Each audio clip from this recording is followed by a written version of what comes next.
রাজ্যে প্রতি মাসে এইচআইভিতে আক্রান্ত হচ্ছেন 120 জন। গত 2025 সালের মে মাস পর্যন্ত তথ্য অনুযায়ী রাজ্যে এইডস ও এইচআইভি আক্রান্ত রোগী রয়েছেন মোট 5,000-এর বেশি। এদের মধ্যে মহিলার সংখ্যা 1,000-এরও বেশি। এইডসে আক্রান্ত রয়েছেন সমকামীরাও।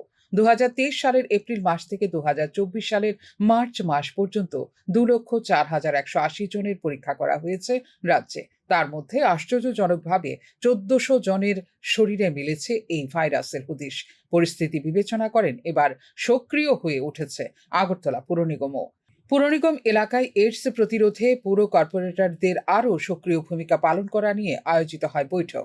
আগরতলা পৌর নিগমের উদ্যোগে এবং ত্রিপুরা স্টেট এইডস কন্ট্রোল সোসাইটির যৌথ ব্যবস্থাপনা আমাদের রাজ্যবাসী এবং শহরবাসীকে এইচআইভি এবং এইডস থেকে তাদেরকে রক্ষা করার ক্ষেত্রে কী কী ব্যবস্থা গ্রহণ করা, তাদেরকে সচেতন করা, সতর্ক করা, প্রয়োজনে প্রতিরোধের ব্যবস্থা করা সরকারি এবং বেসরকারি পর্যায়ে।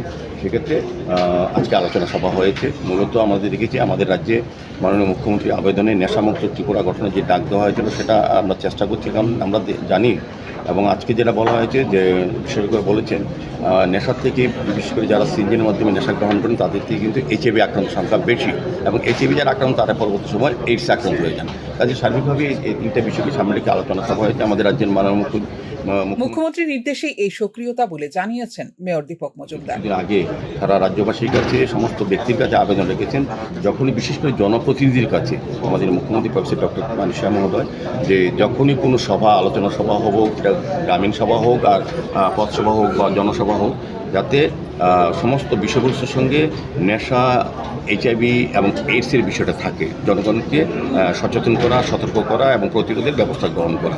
সেই ক্ষেত্রে সামনে রেখে আমরাও আগরতলা পৌর নিগমের বিভিন্ন ওয়ার্ডে আমরা এই ধরনের সচেতনতা প্রোগ্রাম করব, বিভিন্ন হেলথ ক্যাম্প করব।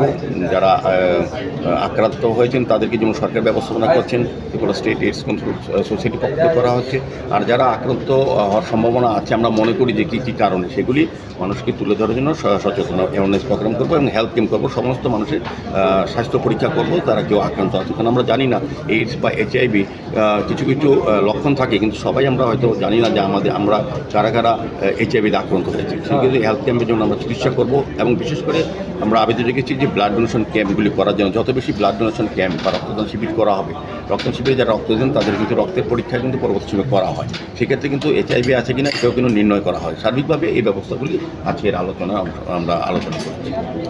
গত 2 মাসে 40,052 জনের পরীক্ষা করা হয়েছে।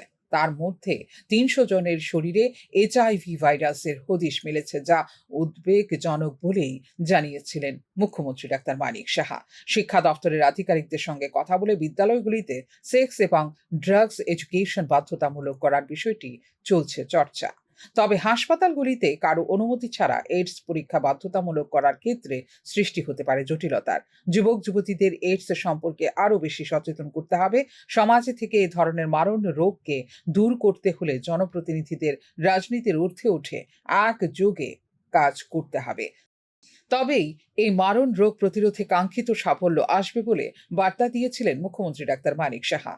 ফিউরো রিপোর্ট, নিউজ নাও।